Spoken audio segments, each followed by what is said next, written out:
Hello and welcome to this episode of Meet a Columban. I'm Fr Jim Mulroney and I'm your host, and my guest today is Fr Don Hornsey from New Zealand. Yes. Now, Don was ordained in 1964 and he spent the bulk of his mission life in Latin America. Yes. And first of all, he went to Chile, then he went to Brazil, and then he went to Peru, which are the three countries in which the Columbans have commitments in Latin America. And I believe, Don, that you're the only one to have ever worked in the three places of Peru, Brazil, and Chile. Is that correct? I think that's correct. A number came from Peru or Chile when Brazil was started, but as far as I know, no one's worked in three different countries or been thrown out of them. Yeah, that's good. Now, Brazil was a rather new commitment on the behalf of the Columbans. I think it came in 1986 or 7, whereas Chile and Peru were much older commitments beginning in the early 1950s. Yes. Do you know why the Columbans chose to take on a third commitment in Latin America and take on one in Brazil, which is Portuguese speaking, whereas the other places in South America where we have commitments speak Spanish? Exactly. Well, just before that, I was 3 years in Santiago in the periphery in a Columban parish. And then after 3 years, I found out later from Michael Hoban, who was director then, that there had been a request for me to go to Taiwan. I think it was for visa purposes. But Michael Hoban said no, because we were beginning a new mission in northern Chile. And so we went there and started there, the first mission outside the Diocese of Santiago, and was there for 7 years, beginning with a Columban associate from Scotland called Jim Sharp, who, believe it or not, is still there in Arica, northern Chile. But why did we begin in Brazil? Bernard Cleary started it. There was a lot of research done. And I would say one of the reasons was because Brazil had fame as a place for base communities, base ecclesial communities, SEBIs. Could you explain a little bit about what these basic Christian communities are? Yes. Yes, they We are. hear the word occasionally in Australia, but we don't hear much about the way they are made up or the dynamics that form a basic Christian community. Yes.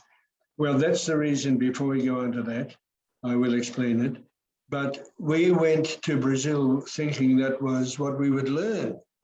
In fact, especially half of us went, half the team of 11 went to the capital, Salvador. We were all in the state of Bahia. But 5 of us then went up 1,000 kilometers inland to a new diocese called Barreiras, with a new bishop, an Austrian Benedictine. And we thought we were going to learn about communities and bring that knowledge to the rest of society. In fact, where I went, no one had heard of communities, and we were charged with beginning them. So basically, a SEBI, or Comunidad Eclesial de Base, a base ecclesial community, is a place where a priest can't go, obviously, every Sunday, sometimes once a month, sometimes every 6 months. So we have meetings with catechists, leaders of those communities, to form them to lead community meetings with their people, based on singing, reading usually the coming Sunday's gospel passage and reflecting on it, and then looking around at their reality and saying, well, who is in need, who is suffering? Someone might have died, leaving a widow with 5 young children. So what can the community do to help them? And so on. Now, I think one of the significant things about these communities is that they are led by lay people. Yes, They're not led by a priest. no. What I would do in Peru more so, and especially in Peru, would be, say, one community, for example, called Chiara. We'll say they had their community meeting every Wednesday. So once a month, I would go on that Wednesday and say Mass with the community, and so on with all the other communities. But where Paul Prendergast was, this is in Peru now, 20 kilometers away from me, he might have had 100 communities. So sometimes he could only go once a year, but he had a very good system, a monthly meeting with all the catechists, who would then go off with material to lead their communities. Now, what do these communities do specifically in the period between when you visit? Like, be it 1 week, 2 weeks, 3 weeks, a month, or a year? Well, they meet. How does the community function? I presume they meet regularly. Yes, They have once a week normally. They have They people meet chosen to lead them. Yep, they meet to strengthen their faith, biblical-based faith, reflecting on the Gospels, and then trying to apply that to their own lives, and especially in a social situation. Of course, in Peru, in Chile, we were there under the dictatorship of Pinochet, the military dictatorship. So community meetings would often lead to protests, different ways of having protests. I'll just mention one we did have in Arica, in Cerro de Cruz. Actually, it wasn't even a parish. It was where we Columbans live in a very poor area. And we had the first protest against the Pinochet government in Arica, in northern Chile, 2,000 kilometers north of Santiago on the border with Peru, was in our community. And it consisted, might sound strange, not sending the children to school, and so providing a meal for them. And then after the meal, we all went out and sat on the road, blocking transport, possibility of moving up to the Morro, which was where there was a military museum on top of this hill that overlooks the city. And the museum is to commemorate the Chilean victory in taking that territory from Peru. And we were sitting there quietly on the street when a big, like a horse float, came down the hill. They've been up there protecting the water reservoir, thinking someone might attack it. And they came down, and some youth in our group threw a stone at it, and immediately the ramp came down. And next thing, we had about 20 soldiers with machine guns pointing at us. But gradually, we quietly drifted away. And then they came around with a loudspeaker saying, "Come out, Padre, we know we're in there. We know you're in there. We want to arrange a baptism." I said, "Yeah, might be more like a funeral." Anyway, things passed, except the president of the community, no, the civil governor made a public statement saying he would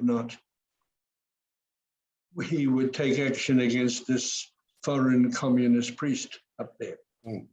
But luckily his daughter was a good Catholic and convinced him to leave me in peace. Now, apart from organising the odd demonstration, what other things did they do? Oh, the communities. Yeah. Well, a big branch was youth groups, forming youth groups, and the youth groups would follow the same pattern. They would meet, look at their needs, ways of becoming more friendly, forms, strengthening the group, and then looking at the scriptures and finding ways to apply that to the social situation. And that worked pretty well, especially with the youth, I would say. And this movement proved popular? Oh, yes, I would joined say so. Quite readily and happily? Every community met regularly.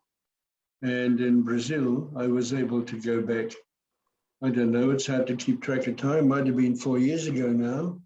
And I was taken all around the municipality where I worked, and every community had become even stronger, wonderfully stronger. So it's a sign that people, when they fundamentally work on their own devices, really do have the ability to make progress in forming their own communities and in strengthening their own faith and relying on each other, Yes. supporting each other. Well, the big rural area I was in Brazil, there'd never been a resident priest before. And an old priest, Monsignor Armindo, used to come out from town, the city of Barreiras, on a horse twice a year. And he would do a trip of 10 days around 10 of the major communities and celebrate all the feasts. He might celebrate Christmas in July, or the feast of, nothing to do with the actual dates.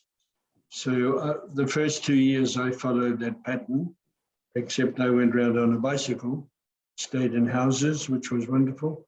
And then after 2 years, I said, well, now I'm resident here, we can go back having the feasts on the dates they should be on.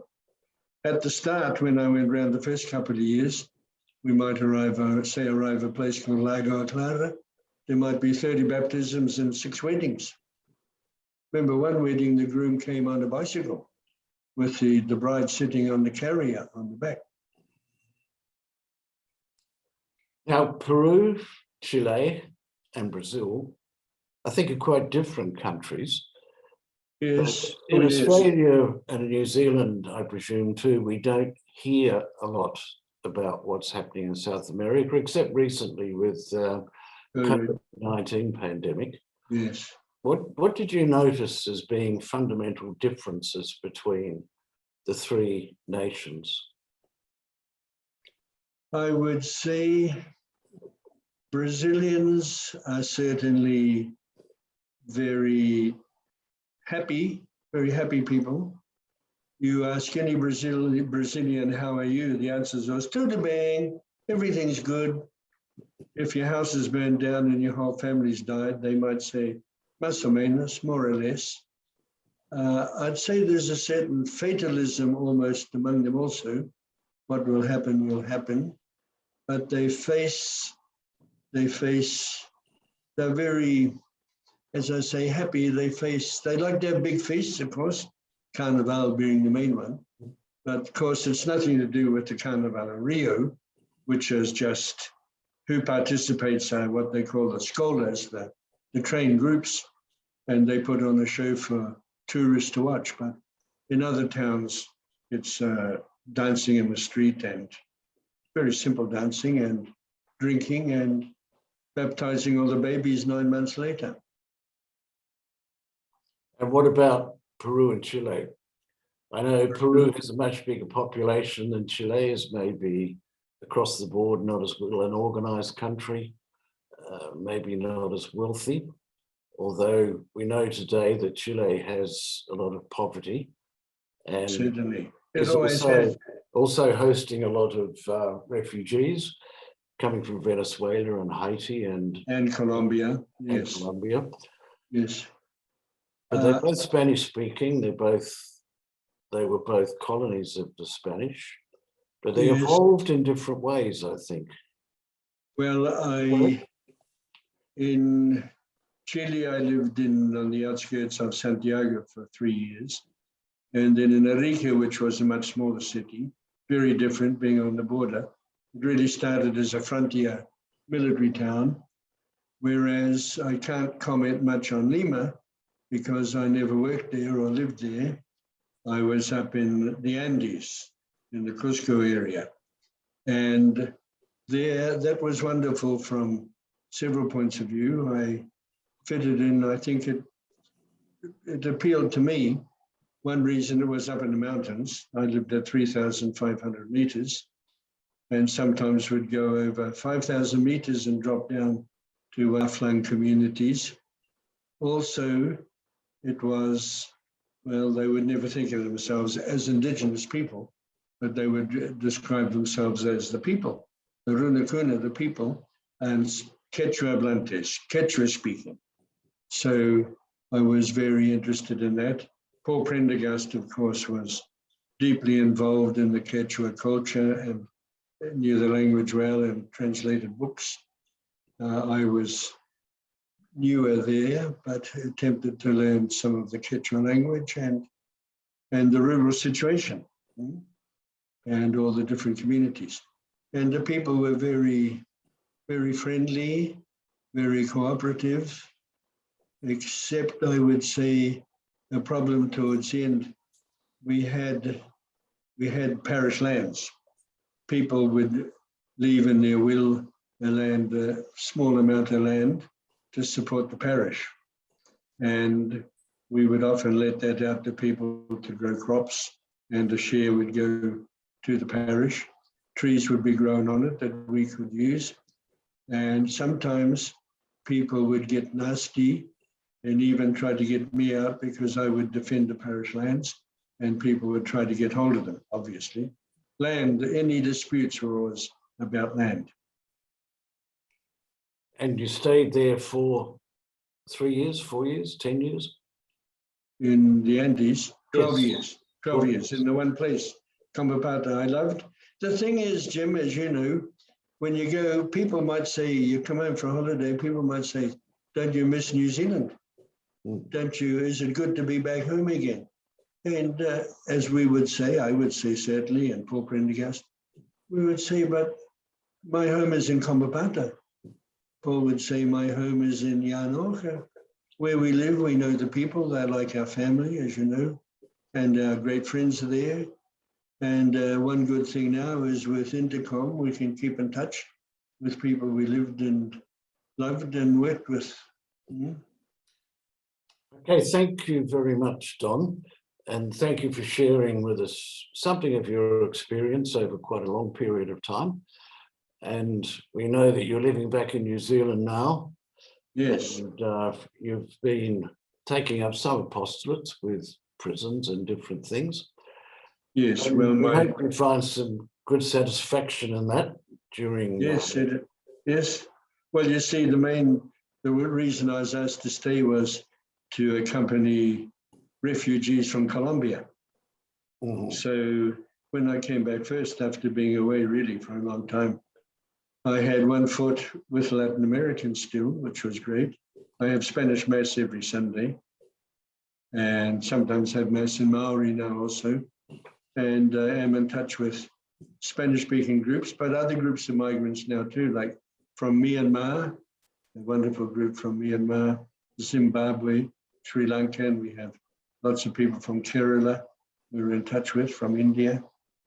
And as you mentioned, the prison apostolate, which is very rewarding. I didn't know if I'd get back in time today. I got back in time. And I'll just mention another inquietude, we would say, another interest, because I believe that most priests only spend most of their time with Catholics. So I managed to overcome that a little personally by taking part in working once a week in a cooperative, working there, and people know that I'm something along the lines of a religious, they're not sure, but you meet lovely people, and religion isn't the basis for those friendships. Okay, well, thank you very much, Don. It's been a pleasure chatting with you, and we wish you all the best in your future. Thank you, and all the best for you too, Jim, and everyone listening. I am Jim Mulroney, and we've been talking with Father Don Hornsey in New Zealand.